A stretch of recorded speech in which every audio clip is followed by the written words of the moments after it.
The savannah was drowning in the last red light of dusk when Elias spotted her, a lioness crawling through the dust, every breath sharp enough to carve pain into the air. Her body was torn, her strength fading, yet she forced herself forward, toward him.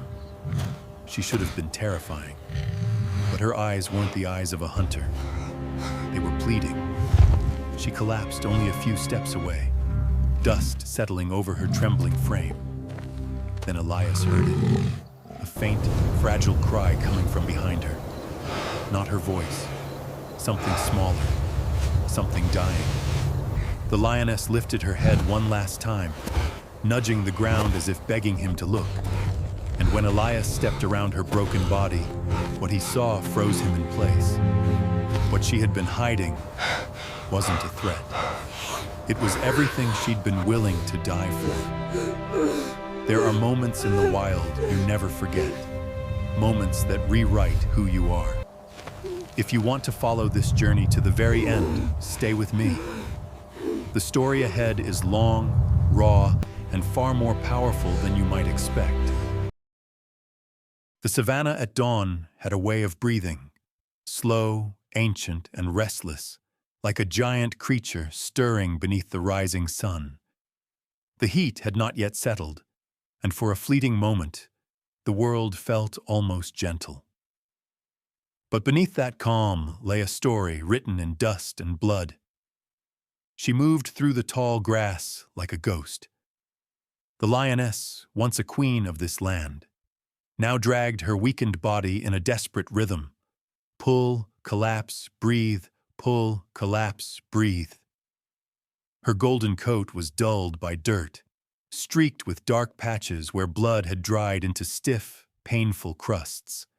The wound on her flank pulsed with every labored breath, a reminder of the brutal night she had survived. Or perhaps not survived, merely endured. Hours earlier, under a moon smothered by clouds, the savannah echoed with gunshots. Short bursts, close range. Too precise to be nature, too cruel to be fate.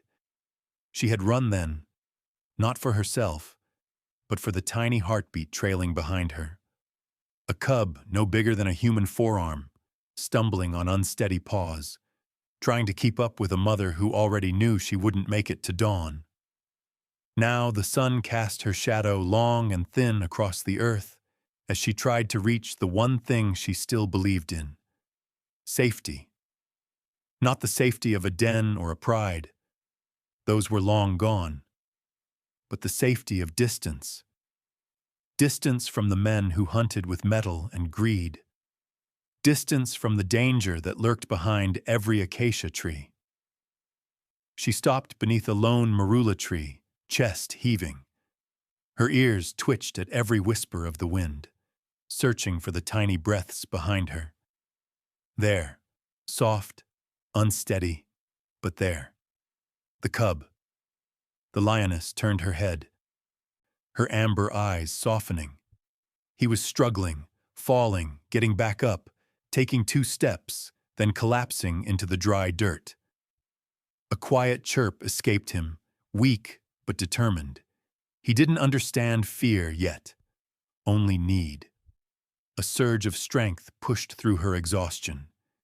She nudged him gently with her nose, urging him forward.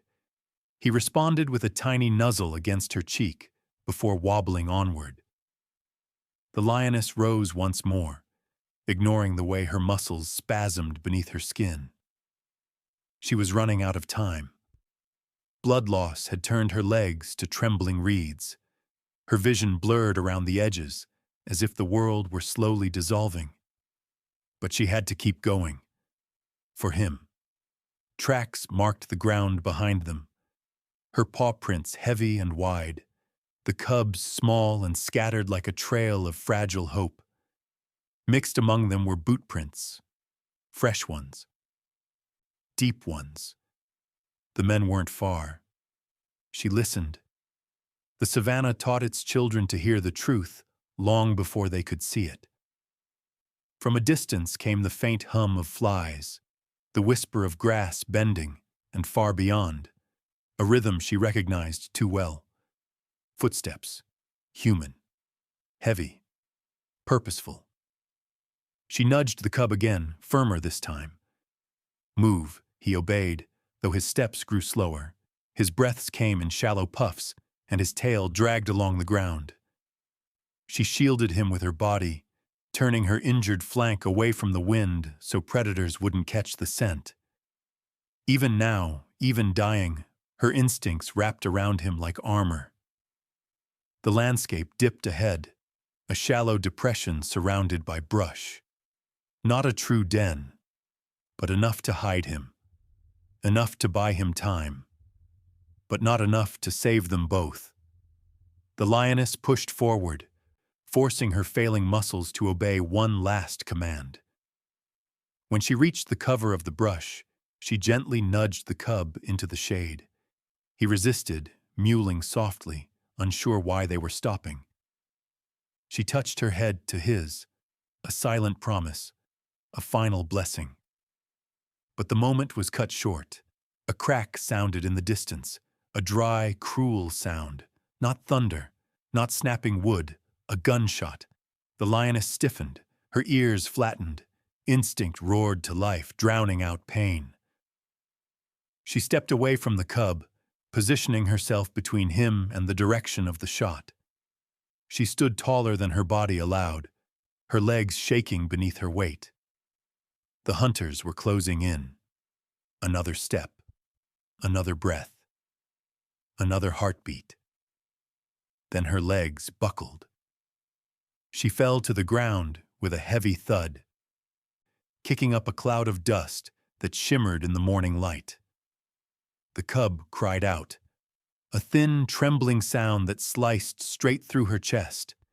She wanted to stand, to roar, to bare her teeth and fight until the earth swallowed her whole.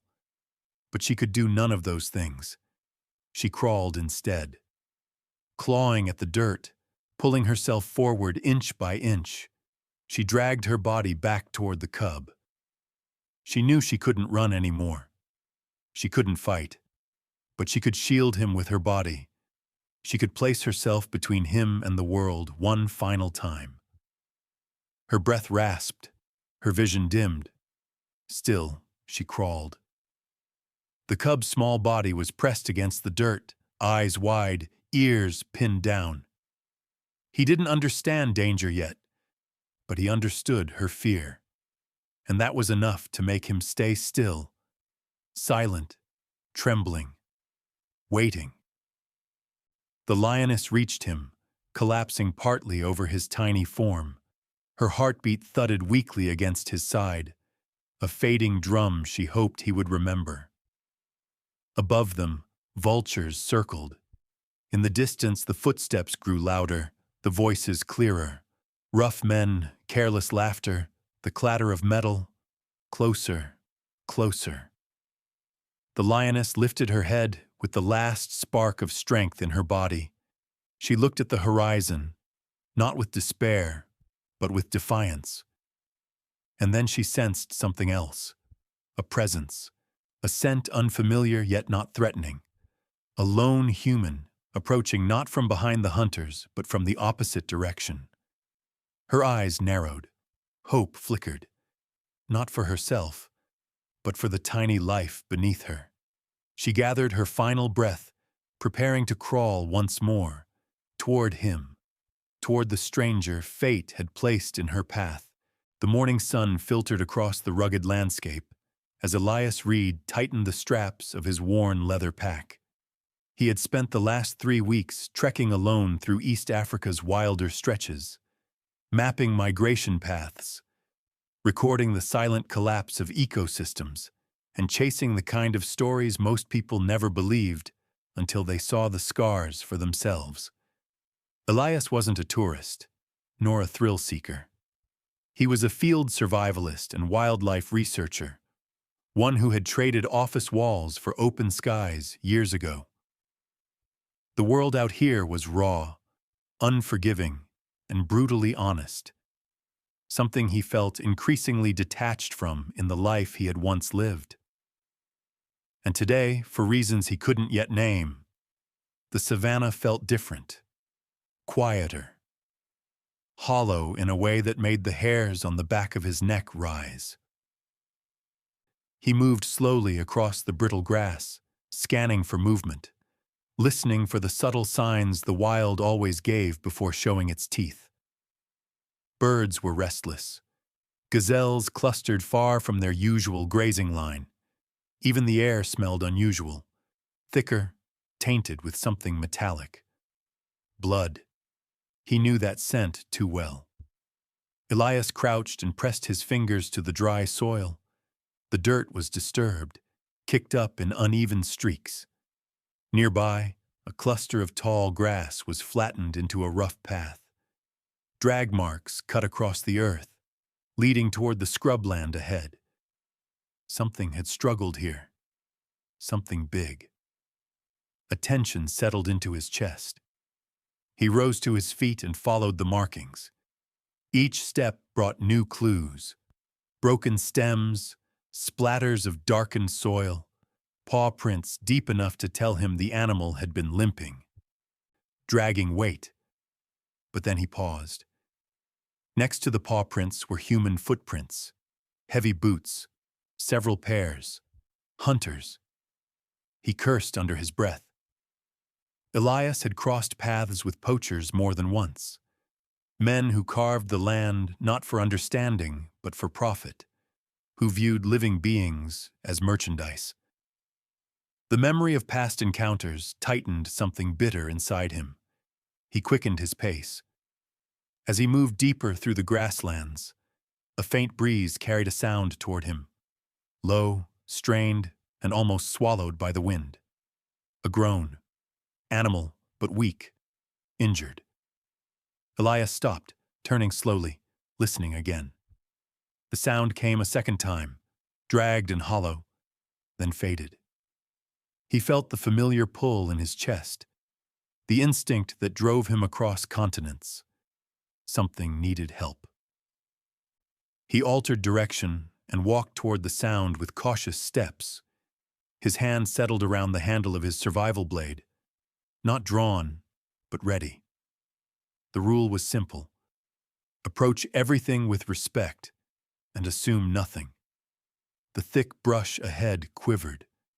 Elias circled wide, avoiding the direct path in case the animal lashed out in panic. When he reached higher ground, he scanned the open plain below. That's when he saw it. A smear of red staining the dry grasses. A trail, erratic and desperate. And at the end of it, movement. Elias squinted, breath catching. A lioness lay across the earth, her body rising and falling in tremors. Even from a distance he could see the deep wound slashed across her flank. Flies gathered at the edges of the injury, the blood still dark enough to signal it had not been long since she'd been attacked. But something else caught his attention. A small shape quivering behind her, almost invisible against the dust. A cub, barely alive. "Oh God," Elias whispered. He descended carefully, keeping low. A wounded lioness was still capable of killing a man with one swipe. But as he approached, her behavior didn't match aggression. She wasn't posturing, wasn't baring teeth. She didn't even lift her head until he was within 20 paces. When their eyes met, Elias froze. Those eyes, they were filled with pain, yes, but also something impossibly human. Fear, exhaustion, and a desperate plea he could feel deep in his bones. She tried to rise, failed, tried again, collapsed with a muffled groan. Elias wanted to speak, to reassure her, though he knew she couldn't understand his words. "I'm not here to hurt you," he whispered anyway. Voice steady but soft. A subtle movement behind her caught his attention. The cub, trembling, pushed itself weakly against the ground, trying to stand but collapsing instantly. It let out a tiny cry, barely a whisper, but sharp as a blade in the silent air. Elias felt his chest tighten. He scanned the terrain around them. No hunters in sight yet, but the ground told a different story. Boot prints pressed deep into the dirt. Recently, maybe minutes, maybe an hour. He knelt, fingers brushing the edges of one footprint. The edges were still crisp. The soil hadn't had time to settle. They were close. He looked back at the lioness. She was watching him, her breath shaky, her muscles trembling. When she tried to drag herself forward, Elias realized she wasn't approaching him out of threat. She was positioning herself between him and the cub. Even dying, she was still protecting. Something in Elias broke at that. This wasn't just an injured animal. This was a mother making her last stand. He slid his pack from his shoulder and slowly raised his hands, not surrendering, but showing her he carried no threat. Step by careful step, he inched closer. She didn't growl, she didn't bare her teeth. She only watched him with eyes that begged him to understand what she could not voice. And he did. The truth settled on him like a weight he hadn't known he was meant to carry. He wasn't here by accident. He had arrived at the exact moment her cub needed someone, anyone, to keep it alive. Elias took one more step, and the lioness lowered her head, not in defeat, but in trust.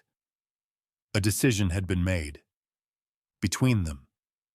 Between fate and the wild, and nothing about this day would ever be the same. Elias moved with the slow precision of someone who had studied the wild long enough to know exactly how close death often stood. 10 paces from the lioness, he stopped. The air between them felt charged, tight, stretched thin like a wire that could snap at the smallest misstep. The lioness watched him through half-lidded eyes. Pain blurred her gaze, but instinct sharpened what little strength she had left. Every breath she took was a battle, shuddering, ragged, forced. Elias could see her ribs rising under her torn hide, each exhale weaker than the last. He knelt, lowering his height, showing he meant no harm. It was a universal gesture, one that animals often understood better than humans did. "It's okay," he murmured, voice barely above a breath. "I'm not here to hurt you." The lioness didn't respond. Her gaze flicked not to him, but to the small shape behind her, her cub, then back at him again, as if urging him to look, urging him to understand. Elias followed her line of sight. The cub lay curled in the dust, its sides rising and falling in uneven, shallow movements. Its paws twitched weakly. Blood crusted around a cut on its hind leg. Less severe than its mother's wound, but dangerous all the same for a creature so small. He felt his throat tighten. The lioness hadn't crawled toward him to protect herself. She was trying to push him closer to the cub. She had been leading him to it. A strange stillness settled over the moment, heavy with meaning. Elias inched forward. One step, another, then another. At 5 paces away, the lioness tensed, not threateningly, but anxiously, as though afraid he might turn back, afraid he might abandon what she could no longer safeguard. Elias swallowed hard. "I'm going to help him," he said, even though he knew she couldn't understand the words. But tone mattered. Intent mattered. Suddenly, a gust of wind swept across the grassland, carrying with it a faint sound, an echo of something cold and mechanical, a metallic click in the distance. Then, silence. Elias stiffened. He knew that sound, a gun being chambered. He scanned the horizon quickly, instinct taking over. The land looked empty, but that meant nothing. Poachers were shadows when they wanted to be. The lioness sensed it too. Her ears twitched, her muscles tightening with fading resolve.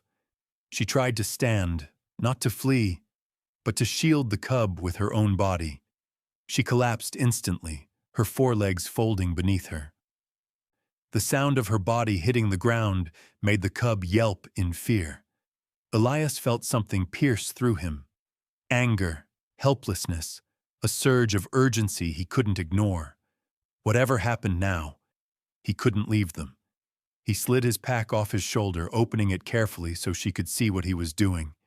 He pulled out a small roll of gauze, a water flask, and a soft cloth. Basic supplies, but out here they meant life. The lioness watched, trembling, but she didn't growl. Not when he stepped closer, not when he reached out, stopping a careful 2 feet from her, waiting, asking silently for permission. Her breathing slowed, her eyes softened. She allowed him. Elias shifted his focus to the cub. It was too weak to resist as he gently lifted it into his hands. Its fur was dry and warm, its heartbeat fast and erratic against his palms. He dabbed the cloth in water and cleaned the wound, wiping away dirt and dried blood. The cub whimpered, but only faintly. Elias used the gauze to wrap the injury, his movements precise but gentle. He had treated countless animals before, but this felt different. He could feel the lioness's eyes on him, trusting him in a way that cut deeper than any blade. When he finished, he set the cub down near her head. The lioness nudged it weakly, her tongue brushing its tiny forehead. Elias exhaled, a small wave of relief washing over him, but it was short-lived. Voices, faint but approaching, male, harsh, confident. The hunters were near. The lioness tried to rise again, a guttural sound rumbling from her throat. She wasn't threatening Elias. She was trying to warn him, trying to urge him to leave before danger reached them all. But he didn't move. He couldn't. "I'm not going anywhere," he whispered. He reached for his pack again and pulled out a flare gun, his only true defense. One shot, one chance. And it wasn't even a weapon meant to harm, only to signal. Heavy footsteps thudded against the earth, growing louder. Elias crouched lower, positioning himself between the approaching voices and the lioness. If the poachers found her, they'd kill her for the trophy. If they found the cub, they'd take it. Alive, worth more than its mother. If they found him, well, men like that didn't leave witnesses. The lioness, gathering every shred of strength she had left, leaned her head forward until her muzzle touched Elias's boot. A gesture so small, so unexpected, it rooted him to the spot. It wasn't a warning, it was gratitude, and a plea. Protect him. Elias gripped the flare gun, jaw tightening. The grass parted 50 meters away. Shadows emerged. Weapons glinted. Laughter carried in the wind. Elias drew a slow breath. This encounter was no longer about chance. It was about choice. And he had just made his. The moment the shadows appeared on the horizon, Elias felt the savanna shrink around him. The open land that once stretched endlessly now felt claustrophobic, as though every blade of grass was holding its breath. The lioness sensed it too. Her ears twitched. Her breathing grew uneven, and a wet, rattling noise escaped her throat.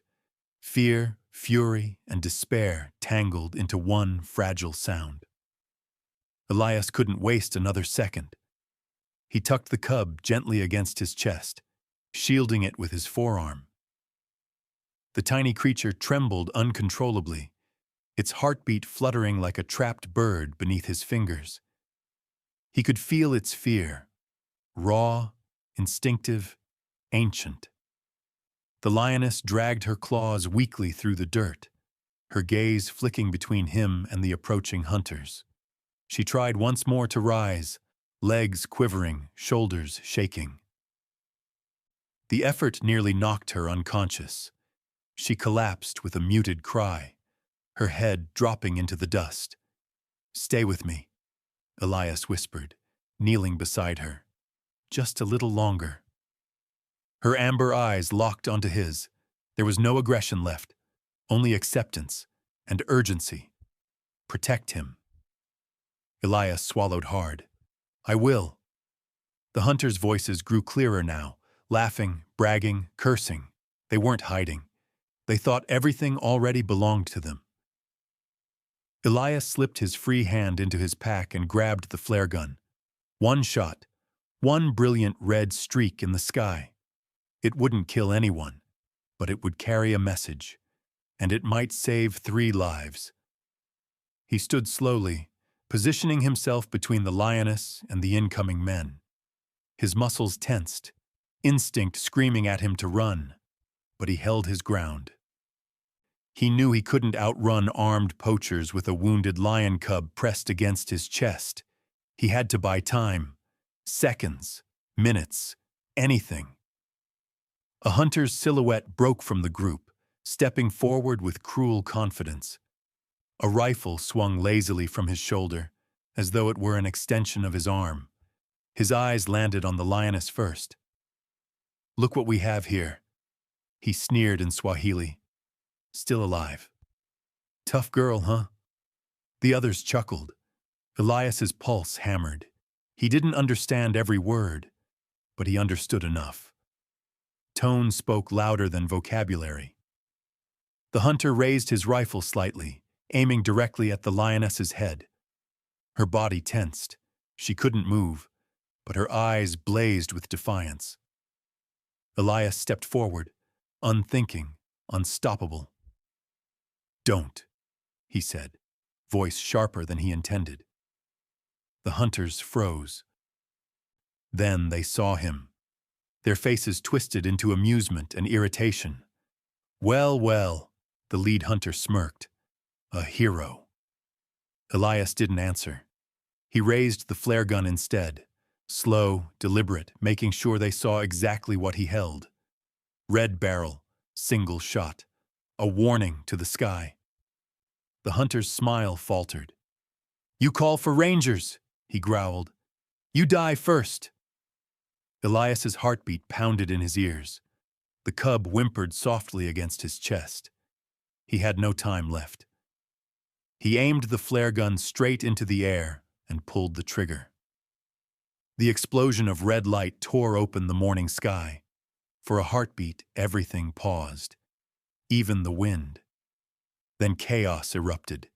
The hunters shouted, raising their rifles, but Elias had already dropped into a crouch, shielding the cub with his body. The flare shrieked as it rose higher, leaving a crimson trail visible for miles. Anyone with a radio, rangers, researchers, pilots would see it. But would they come in time?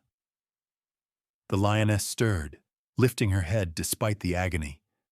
The flare reflected in her eyes like a final sunrise. She pushed her chin toward Elias, toward the cub, one last insistence. "Protect him." "I will," Elias whispered again, voice cracking.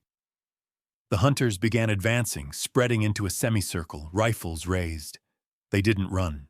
They didn't need to. They believed they owned this moment. But Elias had one more move.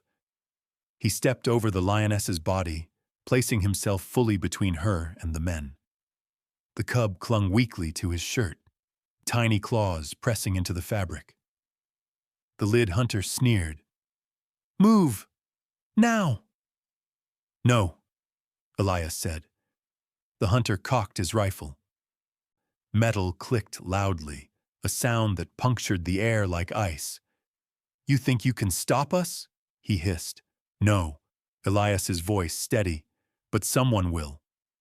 The hunter tilted his head, confused. Then he heard it. Engines, distant at first, then growing louder. A vehicle. The flare had worked. The hunters exchanged panicked glances, instantly dropping their bravado. Their plans were crumbling, and they knew it.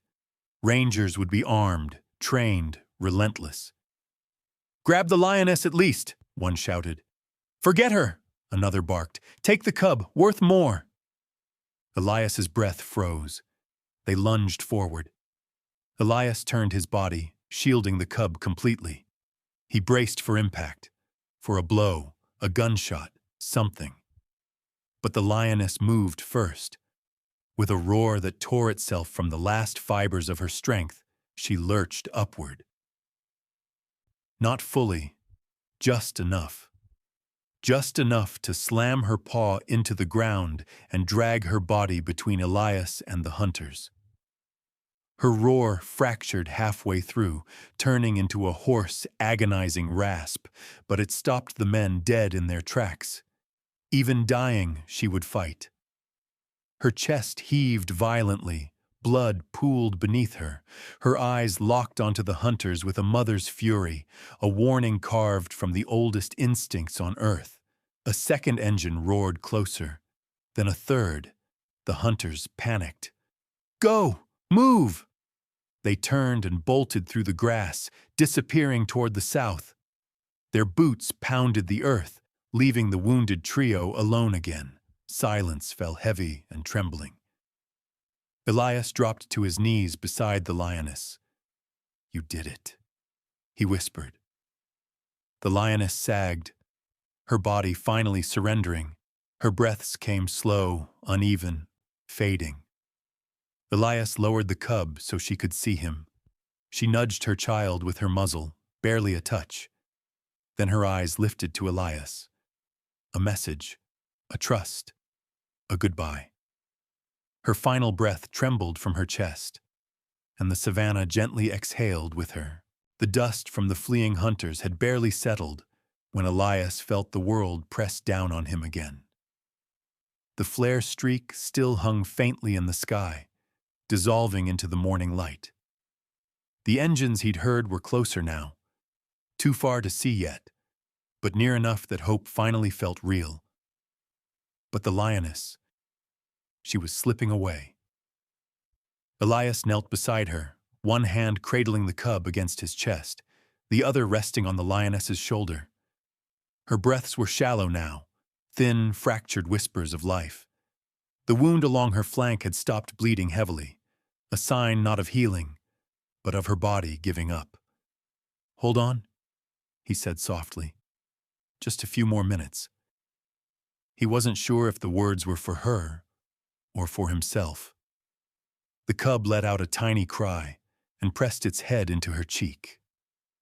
The lioness tried to respond, lifting her muzzle just an inch, but the effort sent her whole body trembling. Elias felt the shift, the unmistakable, devastating drop of strength. She didn't have minutes. She had moments. Footsteps crunched somewhere behind him.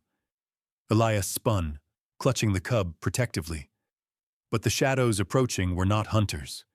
They moved differently, more cautious, more deliberate. A ranger's voice called out in Swahili, then another. The shapes grew clearer. Khaki uniforms, rifles held at the ready, but their eyes scanning for danger rather than prey. Relief crashed through Elias so fast his vision blurred. "Over here!" he shouted. 3 rangers sprinted the last stretch toward him. One knelt immediately over the lioness, his expression shifting from determination to heartbreak. "She fought hard," the ranger murmured. "But she is finished." Elias swallowed. "Her cub isn't." The rangers exchanged quick glances. One of them, a woman with sharp eyes and steady hands, stepped closer. "We'll take him. We have a mobile clinic not far."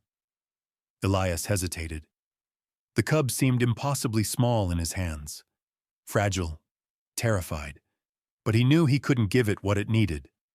Not out here, not alone. Still, it clung to him, burying itself into the fabric of his shirt. The ranger lowered her voice. "He trusts you." Elias looked down at the cub. "I know." And then something unexpected happened. The lioness, as if stirred by the tension, lifted her head one final time. Her eyes, dim, unfocused, found Elias. She made a faint sound, almost a sigh, a surrender, a request. It wasn't to the rangers, it wasn't to the savannah, it was to him. The message was clear. Stay with him. Finish what I can't. Elias nodded, tears burning the edges of his vision. I'm not letting him go. The lioness's head lowered, her eyes closed. Her chest rose once, fell, and did not rise again. Silence blanketed the savannah. Elias bowed his head. The cub cried, a soft, broken whimper that trembled against his palms. For a moment the rangers stood still, honoring the quiet passing of a queen. Then duty called them back. We must move, the lead ranger said. Hunters may return. They never leave empty-handed. Elias stood, adjusting the cub securely in his arms. The tiny body pressed against him, trembling with exhaustion and fear. He could feel its heartbeat, thin, frantic, but still fighting. One ranger spread a small tarp over the lioness's body. Another documented the scene quickly, snapping photos of footprints, blood trails, and spent shell casings. Evidence, proof, a chance at justice. But Elias couldn't stay to watch. He followed the female ranger toward a waiting vehicle hidden behind a cluster of acacia trees. The engine idled softly, ready to flee at the first sign of danger. The cub whimpered, and Elias pressed him closer. You're safe, he murmured. I've got you. As they reached the truck, the ranger opened the back door, revealing a portable medical kit, blankets, and a cage meant for transporting injured animals. Elias stepped back instinctively. The ranger paused. He'll be safer in here. I'll sit with him, Elias said. She studied him for a moment, then nodded. Fine, but keep him warm. Elias slid into the back seat, wrapping the cub carefully in a soft blanket. The little lion pressed into him, instinctively seeking the warmth and rhythm of a heartbeat. His breathing steadied slightly. The engine rumbled. The truck began to move. The savannah rolled past the windows, golden grasses swaying, birds lifting in startled flocks, the distant mountains hazy in the rising heat. But Elias barely saw any of it. His focus was on the cub and the faint tremors running through its tiny body. How bad is he? Elias asked the ranger. Dehydrated, injured, exhausted, she said. His odds aren't good. Elias tightened his hold protectively. But not impossible. No, she admitted. Not impossible. A flicker of hope shifted through him. The cab vibrated as the truck hit a rough patch of earth, but he steadied the cub gently. Outside, the sky widened into brilliant blue, stretching endlessly above them. The ranger turned slightly, glancing at him. What you did back there, most people wouldn't. Most people aren't handed a life like this, Elias said quietly. You don't walk away from it. She nodded with respect. Minutes later, the mobile field station came into view. Tents, equipment, a small team of medics waiting. The vehicle accelerated. Elias exhaled slowly. The lioness was gone, but her cub had a chance, and Elias would make sure he took it. The mobile field station erupted into motion the moment the ranger's vehicle rolled to a stop. Medics rushed forward, unloading equipment with brisk efficiency. The air smelled of antiseptic, diesel, and the dry heat of late morning. Elias stepped out carefully, the cub still wrapped against his chest, its tiny claws gripping his shirt, as if the world might take him away the second he let go. A veterinarian named Dr. Kamau approached immediately. He was tall, steady, and carried the calm presence of someone who had spent decades battling the ugliness humanity left in the wild. Let me see him, Kamau said gently. Elias hesitated, but only for a breath, before lowering the cub into the vet's waiting arms. The cub gave a soft, frightened cry, reaching weakly toward Elias even as Kamau examined him. "He knows you," Kamau murmured. "Stay close. It helps." Elias stayed, one hand resting near the cub as the vet cleaned the wound, checked its pulse, and wrapped it in warmer cloth. A heat pack was placed against its belly, and a small tube delivered drops of water and electrolytes into its mouth. "He's dehydrated," Kamau said. "Blood loss isn't fatal yet, but infection is the real threat." "Can you save him?" Elias asked. Kamau's silence was answer enough. Before he could press further, a radio crackled nearby. A ranger stiffened, his hand flying to the walkie at his shoulder. "Say again?" Static, then a voice, urgent, breathless. "Tracks, multiple boot prints, heading toward your location." Elias's blood ran cold. The hunters were coming back, not fleeing, not giving up, circling back like wolves. The ranger captain barked orders. "Shut down generators. Camouflage the vehicles. Move the medical tent." Men and women scattered instantly, packing crates, hauling equipment, dragging tarps across anything reflective. Dust swirled as they worked, the quiet field station transforming into a barely visible outline against the golden grass. Elias stepped to Kamau, voice low but sharp. "We have to move the cub." Kamau shook his head. "He's too weak to be moved again. Stress could kill him faster than infection. He won't survive if they find him." Kamau met his eyes, the unspoken truth weighing heavy. "Neither will you." A vehicle engine growled in the distance, low, predatory. Elias felt adrenaline spike through his veins. "What's the plan?" "We hold them off," the ranger captain said, loading a rifle. "Buy time for backup to arrive." "How far out are they?" Elias demanded. 20 minutes. A pause. Maybe 30. Elias scanned the horizon. A shimmer of heat blurred everything beyond 100 yards. The savannah was too open, no cover, no solid defense. The hunters had numbers, weapons, and desperation. The rangers had discipline, training, and far fewer guns. "Get inside," the captain ordered Elias. "Stay low, keep the cub hidden." But Elias didn't move. He looked toward the medical tent where Kamau worked, looked toward the trembling cub fighting for breath. Running wasn't an option. Not for him. A second engine roared, closer now. Dust rose in the distance, a plume spreading across the plain. The hunters weren't sneaking anymore. They were coming openly, aggressively. A pickup truck sped across the savannah, bouncing violently over the uneven ground. 2 men stood in the bed of the truck, rifles raised. "They're not here for us," Elias said quietly. "They're here for the cub." "And to silence anyone who saw them," the captain added. The vehicle swerved, closing in. The rangers took positions behind overturned crates and angled vehicles. Elias stayed with Kamau, helping shield the cub with a stack of supply boxes. The truck slowed as it approached the station.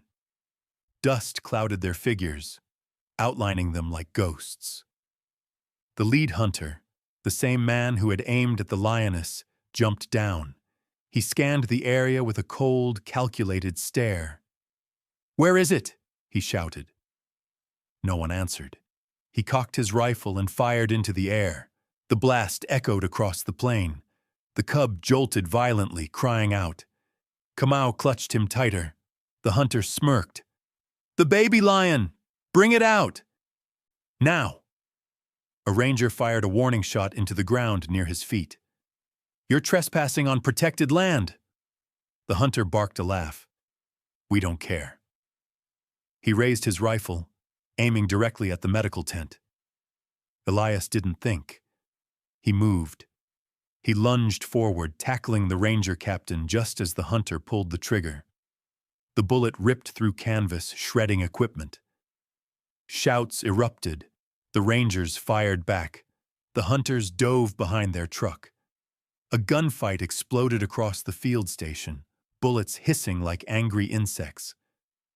Kamau crouched lower, shielding the cub with his entire body. "Stay down!" Elias grabbed a fallen crate and dragged it in front of them as cover. Splinters flew as bullets struck the wooden sides. The cub whimpered, its tiny body shivering uncontrollably. Elias's heartbeat thundered. He reached out, resting a hand on the cub's back. "Stay with me," he whispered. "Please." The hunters fired again, closer this time. They were advancing, moving between bursts of gunfire. The rangers fought back hard, but they were being pushed, forced to retreat inch by inch. Elias felt panic rising, but then a sound split the sky, a deep, heavy thrum, then another and another. Helicopter rotors. The rangers heard it too. A flare of hope lit their eyes. The hunters froze, fear flashing across their faces. The helicopter crested over a ridge, descending fast. A second one followed behind. The hunters bolted. They sprinted to their truck, firing a last desperate volley before tearing away across the grassland in a storm of dust and exhaust. The gunfire faded. The engines dwindled. Silence returned. Elias collapsed beside the cub, breath shaking. Kamau checked it quickly. The cub was terrified, but alive. The ranger captain gripped Elias's shoulder. "You kept him alive," he said quietly. Elias shook his head. His mother did. He looked toward the horizon where the hunters vanished. "They'll be back," Elias whispered. And he knew, with a certainty that settled deep inside him, he wouldn't let them take this cub. Not now. Not ever. The helicopter's shadow skimmed across the savannah like a giant, sweeping wing. Dust spiraled upward, swirling around the field station as the aircraft descended. Elias shielded the cub with his body, the little lion pressed tight against him, trembling with fear. The rangers formed a loose perimeter, guns still raised, watching the direction where the hunters had vanished. But Elias's mind wasn't on the helicopter. It was on the cub's fragile heartbeat. The moment the helicopter touched ground, 2 wildlife security officers jumped out, fully armed and scanning the area. A third officer, lean, sharp-eyed, wearing a tactical vest marked with the Wildlife Authority emblem, approached the captain. "Status?" he barked. "Hunters retreated south," the ranger captain replied. "They'll regroup. They want the cub." The officer's gaze snapped to Elias, noticing the tiny bundle in his arms. Something softened in his expression. That little one must be worth a fortune to them. Elias tightened his hold instinctively. "He's not merchandise." "He won't be," the officer said. "Not while we're here." But even as he spoke, a sudden gust swept across the field station, hot, dry, carrying a scent Elias recognized instantly. Exhaust, dust, men. The hunters were circling back again. "Positions!" the captain ordered. Rangers scrambled to take cover behind crates and vehicles, forming improvised barricades. The officers from the helicopter joined them, setting up a crossfire position. Kamau crouched near Elias, keeping one hand gently on the cub. "They're desperate," Kamau said. "Desperate men do stupid things." Elias nodded, his heart pounding. He knew. He could feel the desperation in the air, thick, sharp, vibrating like a warning. The savannah fell eerily silent. Then it came. The distant rumble of an engine. Closer, faster, reckless. A second truck, larger than the first, burst over a rise in the land, bouncing wildly across the uneven ground. The hunters had reinforcements. 5 men stood in the bed of the truck, rifles raised. More were packed inside the cabin. Elias counted at least 9. Too many. Gunfire erupted. Bullets tore across the field station. Metal rang with sharp, violent clangs. Tarps ripped open. Medical supplies exploded in bursts of cotton and shattered plastic. "Get down!" a ranger shouted. Elias dropped to his knees, curling protectively around the cub as Kamau shielded them both. The noise was deafening, a chaotic mix of gunfire, shouting, engines revving. The Rangers returned fire with controlled precision, but the hunters only advanced harder, emboldened by their numbers and greed. "We can't hold them!" a ranger yelled over the gunfire. "We only need to hold until reinforcements land," the captain shot back. "Another helicopter is 5 minutes out." 5 minutes. It felt like a lifetime. A bullet sliced through a crate inches from Elias's head, splintering wood across his shoulders. He ducked lower, heart racing. The cub whimpered weakly, burying its face in the crook of his arm. "It's okay," Elias whispered, though his voice trembled. "I've got you." The hunters pressed forward, taking aggressive positions behind their truck, firing relentlessly. One of them shouted, pointing at the medical tent. "The cub! Grab the cub!" Elias's stomach twisted. He watched one of the hunters break away from the group, sprinting low across the dirt, weaving between gunshots. The man's eyes were locked on Elias, a hunter seeing prey. Elias grabbed a metal tray from the ground, hurling it in the man's direction. It wasn't a weapon, but it bought a single second, just enough time for a ranger to take the shot. The hunter collapsed mid-stride. Another man shouted in rage and charged forward. Then something else happened. Wind. A sudden violent burst that swept across the camp, kicking up a storm of dust. A sand curtain rose, thick and swirling, disorienting the hunters, blinding their aim. A sandstorm. Small, brief, but perfectly timed. Visibility dropped instantly. Gunfire slowed. Shouts turned to confusion. Elias pressed the cub close and ducked behind a toppled water tank. Kamau crawled beside him, pulling a tarp over them to shield against the stinging grit. "This storm," Kamau murmured. "It's a gift." The wind roared louder, the dust turning the world to shifting gold and red. Shapes blurred to silhouettes. Even the rangers struggled to see more than a few meters ahead. But the hunters, blind greed didn't help them now.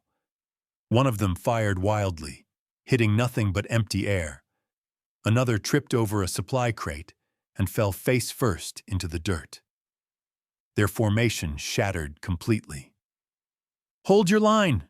the captain yelled through the storm.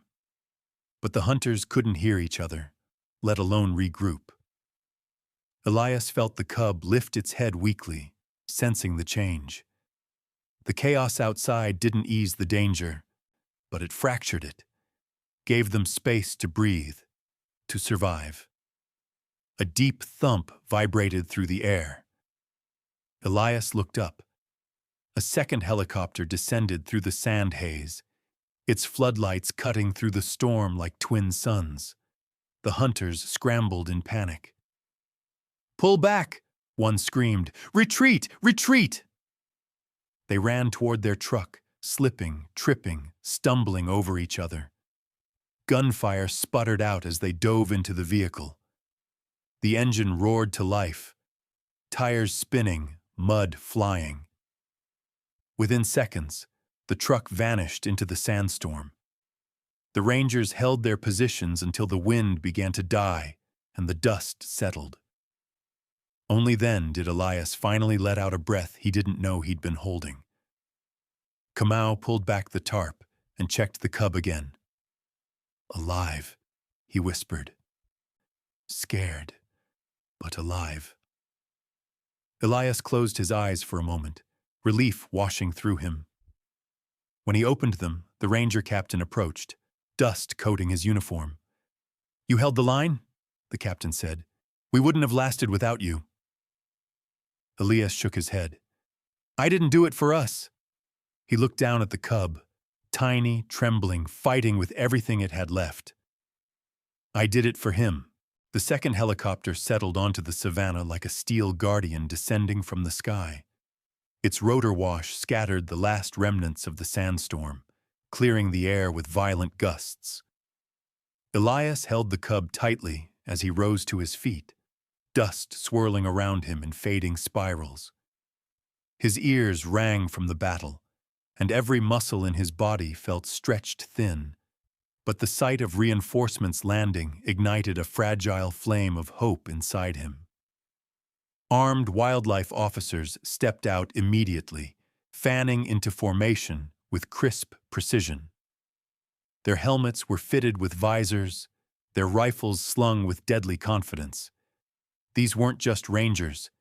They were part of the elite anti-poaching unit, the kind called only in the worst emergencies.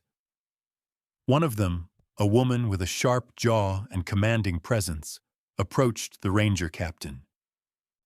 "Multiple armed suspects fleeing south," she reported. "We intercepted their radio chatter. They're regrouping near the ravine." The captain nodded grimly. "They're after the cub." Her gaze sharpened. "Then we secure him first." Elias stepped forward, still cradling the tiny lion. The officer's eyes flicked to him, then to the cub, small, trembling, wrapped in a blanket too big for its fragile frame. "This is him?" she asked. Elias nodded. Something softened in her expression. Not pity, but recognition. Acknowledgement of how rare, how fragile, how irreplaceable this small life was. "Bring him to the mobile unit," she said. "We have better equipment in the second chopper." Elias followed her, Kamau close behind. They reached a portable medical pod being unloaded from the helicopter, sleek, insulated, equipped with oxygen tubes and heating blankets. Kamau motioned carefully. "Place him here, gently." Elias lowered the cub inside. The little lion whimpered, reaching toward him weakly with a paw no larger than Elias's thumb. He stroked its head. "I'm right here." Kamau adjusted the heat settings, his brow furrowed. "His temperature is dropping. We must stabilize him before we can move him again." The officer glanced over her shoulder. "You have 10 minutes before we relocate. The hunters are regrouping faster than expected." Elias clenched his fists. "They're relentless." "They're desperate," she corrected. "And desperation is dangerous." The pod hummed softly as the heat blanket activated, wrapping the cub in a cocoon of warmth. Its shivering eased slightly. Kamau inserted a tiny IV line, his hands steady despite his exhaustion. "This will help," he murmured, "but he's still critical." Elias felt the weight settle heavily on him. The lioness had given her last breath to protect this tiny life. He couldn't let that sacrifice be wasted. Outside, officers prepared for a second confrontation. Their voices were sharp, movements efficient. The wind carried faint radio chatter, coordinates, instructions, warnings. Then something strange happened. Silence fell. It wasn't natural. Too sudden, too complete. Even the distant engine of the hunter's truck faded into nothingness. The savannah seemed to hold its breath again, suspended in a moment too still to trust. A ranger at the perimeter lifted binoculars. "Movement to the east!" The captain joined him. "Hunters?" No. Animals. Shapes emerged in the distance. Large, powerful, moving with deliberate purpose. Elias squinted, heart lifting in disbelief. A pride of lions. Not hunting, not fleeing, approaching. The captain tensed. Stay sharp. They may be reacting to the gunfire. But the officer beside him whispered, no. Look at their formation. Elias stepped out of the tent, shielding his eyes from the sun. There were 7 of them. 3 lionesses, 2 subadults, and 2 large males bringing up the rear. Their pace was steady, measured. They didn't roar, didn't charge. They simply walked forward, forming a loose semicircle around the camp. One of the male lions stopped only 20 yards away, his amber eyes fixed on Elias. Not hostile, not curious. Searching. Another lioness approached slightly ahead of the rest, ears forward, gaze sharp. Elias recognized the pattern of their attention. It wasn't on the people. It was on the cub. Kamau appeared beside him, whispering. They must have heard him. He called for them during the firefight, the way cubs do when they're terrified. The cub's faint cries carried across the plain. The lions responded. The leading lioness lowered her head slightly, a soft rumble vibrating from her chest. Not a threat, but something older, deeper, a question, a recognition, a mourning. Elias's breath caught. The lioness, he murmured. She wasn't alone. This was her pride. Kamau nodded slowly, and they felt her death. A ripple of emotion cut through Elias. The pride had come, not to reclaim the cub, not to confront the humans, but to stand vigil. Their presence was steady, grounding, protective. The officer whispered, "This is incredible." The lions remained on the perimeter, their eyes solemn, their bodies still. For a moment, even the helicopters felt out of place, too loud, too foreign in the presence of such ancient grief and unity. The cub stirred weakly in the pod, letting out a tiny, frail cry. The lioness closest to them bowed her head. Elias felt something shift inside him, a tether forming between him and this fragile life he had sworn to protect. Finally, the officer spoke quietly. "We move now. The pride will keep distance, but they're watching. We must honor that." Elias nodded. "I will." 2 officers carefully lifted the medical pod into the helicopter. Elias climbed in beside it, never taking his eyes off the cub.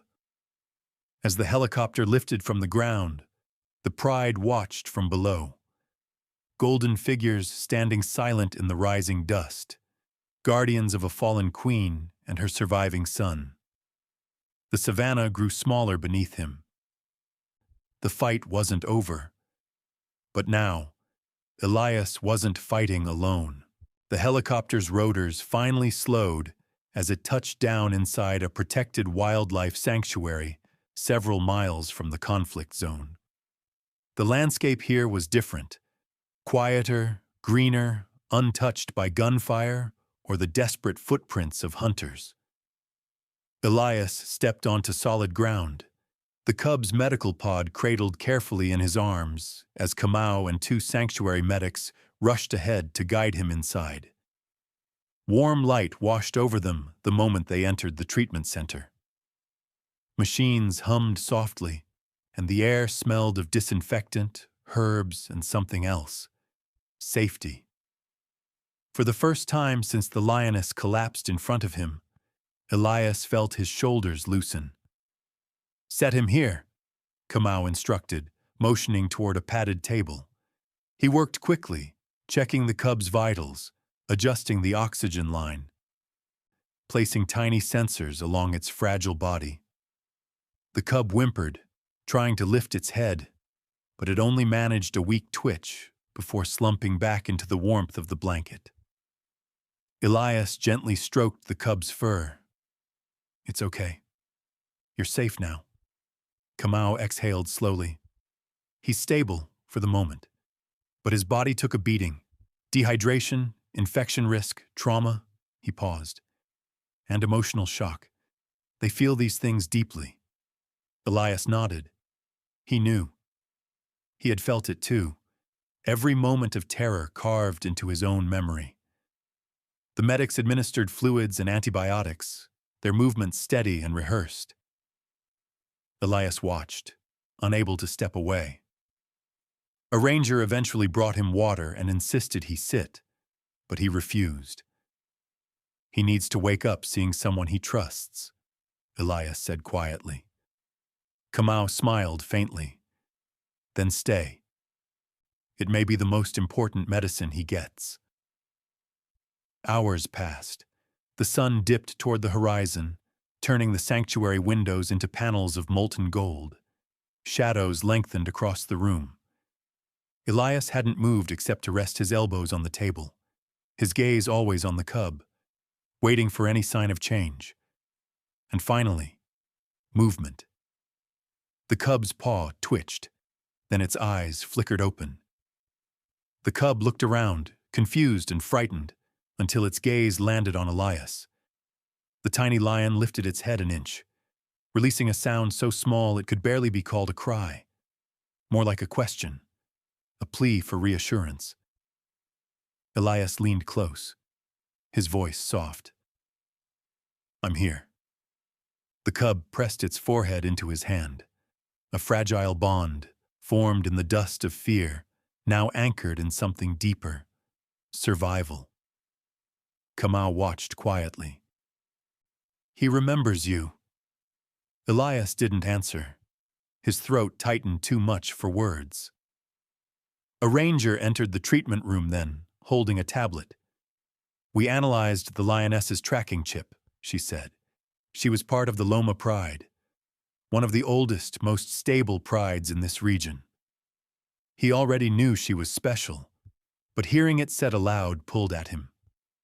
The ranger continued.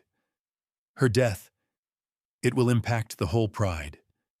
The males will sense the loss, the lionesses too. Elias swallowed. We saw them. They came.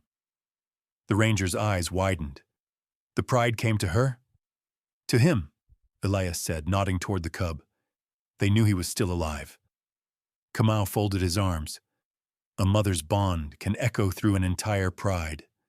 Her loss is theirs too. The room fell quiet. The cub shifted again, nestling into the blanket. Kamau adjusted its IV. Elias brushed a thumb across the cub's cheek. She fought for him until her last breath. And now you are here, Kamau said gently, whether you intended it or not. Elias stared at the cub, emotions knotting inside him. Grief for the lioness, anger at the hunters, awe at her strength, and a fierce protectiveness he didn't expect. He remembered the lioness's final moments, the way she nudged her cub, the way she looked at him, the silent plea in her fading eyes. She had chosen him, trusted him, and he had promised. A soft knock echoed from the door. It was the sanctuary director, an older woman with a calm but commanding presence. She stepped forward, studying Elias for a moment before speaking. You may not realize it yet, she said, but that cub would not be alive without you. Elias shook his head. His mother is the reason he's alive. His mother gave him a chance, she corrected gently. You are giving him the future. Her words sank deep, heavier than they sounded. Elias didn't feel like a savior, only a witness to a brutal story he couldn't walk away from. The director took a slow breath. We can care for him here, but it will take months, maybe years, for him to fully recover. He'll need bottle feeding, physical therapy, behavioral shaping. He will need a guardian, one who stays with him. Elias looked down at the cub, small, fragile, but fighting. Then he looked back at the director. I'll stay, he said, without hesitation. For as long as he needs. The director nodded, as if she had expected this answer. Kamau smiled softly. Then the cub still has family. Elias felt something shift inside him again. Not the weight of responsibility, but the anchor of purpose. The lioness's final gift wasn't just the cub's survival, it was this bond, this promise, this new beginning.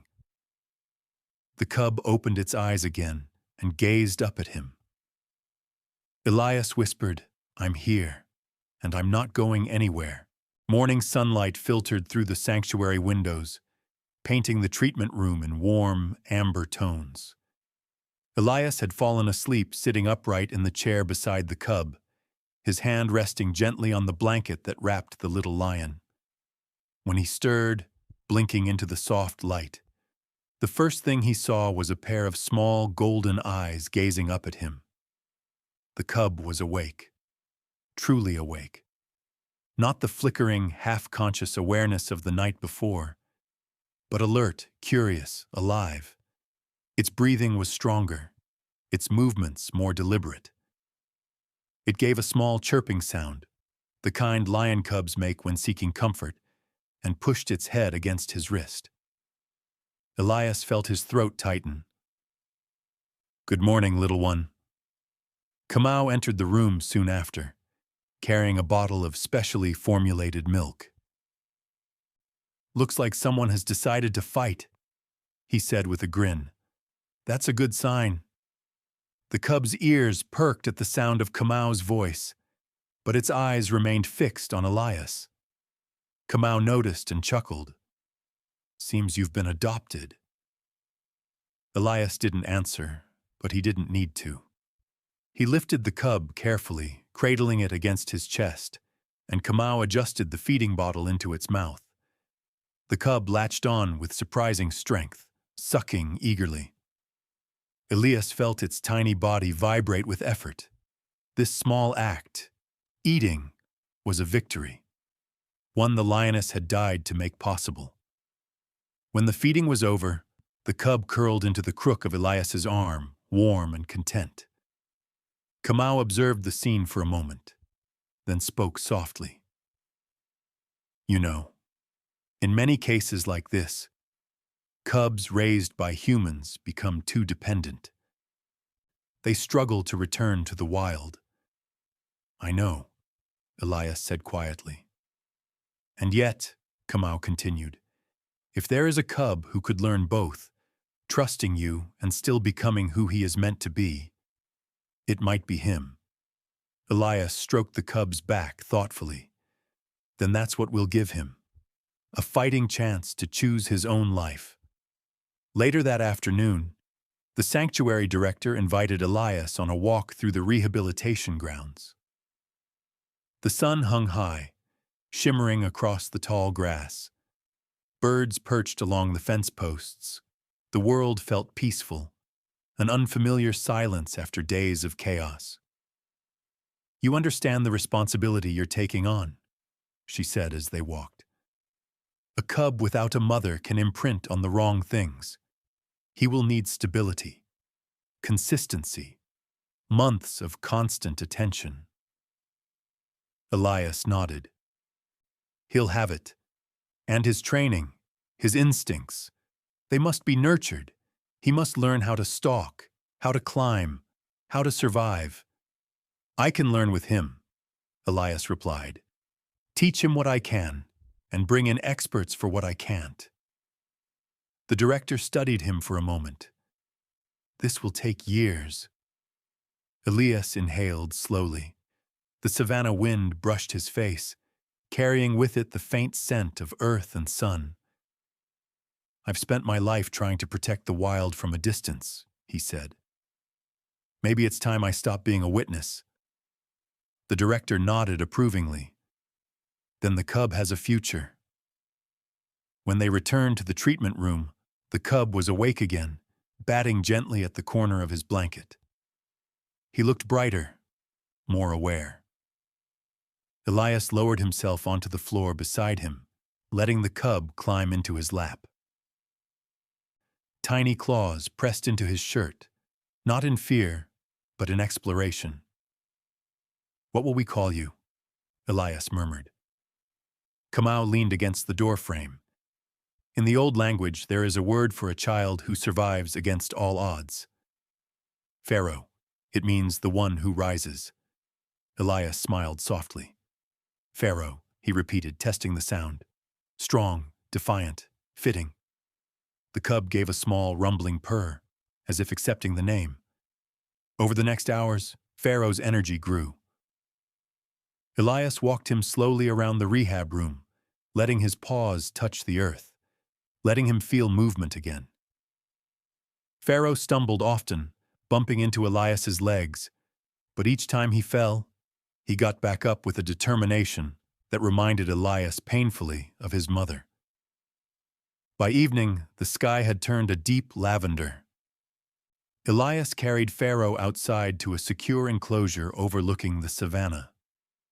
The breeze lifted the cub's fur as he leaned against Elias's chest, blinking at the wide, open world that would one day be his. "You'll run here someday," Elias whispered. "Not today, not tomorrow, but someday." Pharaoh pressed his cheek against Elias's arm in response. Kamau approached quietly. "Why do you think the lioness chose you?" he asked. Elias stared at the horizon. "Maybe she didn't choose me," he said. "Maybe she chose the kind of man I wanted to be." Kamau nodded slowly. "Then honor her choice." Elias looked down at Pharaoh, alive, breathing, fighting. "I will," he whispered. "I promise." As the sun dipped behind the distant hills, painting the sky in fire and gold, Pharaoh let out the faintest rumble, a tiny, fragile echo of a roar. It wasn't strong, it wasn't loud, but it was his first. Elias felt something shift in the air, powerful and sacred. A beginning. The sun was sinking low when Elias carried Pharaoh to the top of a small ridge overlooking the sanctuary plains. The sky glowed in deep shades of gold and ember, stretching endlessly beyond the horizon. A soft breeze brushed against them, carrying with it the distant hum of evening insects and the whisper of grass swaying under the dying light. Pharaoh, now noticeably stronger, pressed his small body against Elias's chest. His eyes, still cub-like but brighter and fuller than before, followed the slow descent of the sun. Elias traced a gentle hand over the cub's head, feeling the warmth, the heartbeat, the quiet promise of a future once thought impossible. "You made it," Elias whispered. "Both of us did."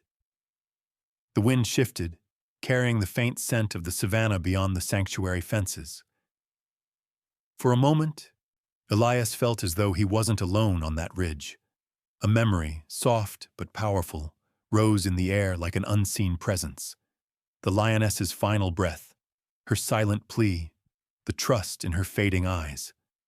She was gone, but not lost, not while her son lived. Pharaoh lifted his head, releasing a small rumble, stronger than before. Elias smiled. It wasn't a roar yet, but it carried something far more important. Resolve. "You'll go back to them one day," he murmured. "To your pride, to your land. And when that time comes, I'll let you go." Pharaoh nuzzled into his arm as if understanding. The sun touched the horizon, spilling one last blaze of light across the plains. Elias stood there quietly, holding the cub, feeling the weight of the journey behind them and the hope rising ahead. A mother's last gift had become a new beginning. And as the day closed, Elias knew this was only the first chapter of a much larger story, one they would write together.